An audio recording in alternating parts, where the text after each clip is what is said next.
National press club اسلام آباد کے سامنے جماعت اسلامی پاکستان کی طرف سے مہنگائی کے خلاف مظاہرہ کیا گیا۔ مظاہرے میں نائب امیر جماعت اسلامی میاں اسلم اور امیر جماعت اسلامی سینٹر سراج الحق نے شمولیت کی۔ مظاہرے میں مختلف شعبہ زندگی سے تعلق رکھنے والے لوگوں نے شریک ہو کر اس عزم کا اعادہ کیا کہ بڑھتی ہوئی مہنگائی نے ہر خاص و عام کی کمر توڑ دی ہے۔ مظاہرین نے حکومت اور IMF کے خلاف نعرے بھی لگائے اور ہاتھوں میں بینرز بھی اٹھا رکھے تھے۔ کسی اور شاعر نے کہا ہے کہ میں خیال ہوں کسی اور کا، کوئی سوچتا کوئی اور ہے۔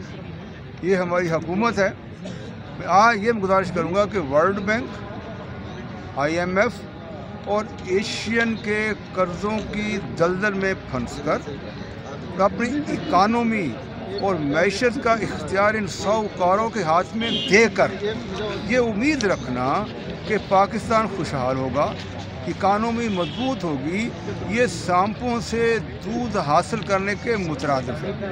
آج یہاں پر پریس کلب کے باہر اسلام آباد کے مختلف شعبہ زندگی سے تعلق رکھنے والے لوگوں کی نمائندگی کرنے والے افراد موجود تھے، جس میں لائرز، تاجر، اسٹوڈنٹس، یوتھ، ڈاکٹرز، انجینئرز وغیرہ شامل تھے۔ اور بنیادی مقصد جو تھا، جو بڑھتی ہوئی مشکلات ہیں، آئے روز جو بڑھتی ہوئی قیمتیں ہیں اور مہنگائی میں جو اضافہ ہو گیا ہے، اس نے جو اثرات مرتب کیے ہیں وہ طبقے کے معاشرے کے ہر طبقے کے اوپر اس کے اثرات مرتب ہوئے ہیں۔ اسٹوڈنٹس کے مسائل میں بہت زیادہ اضافہ ہو چکا ہے، جو آپ کی فیسیں ہیں ان میں بہت زیادہ اضافہ کر دیا گیا ہے۔ اس کے علاوہ ہاسٹلز یہاں پر موجود نہیں ہیں، یونیورسٹیز کے اندر ہمیں باہر رہنا پڑ رہا ہے۔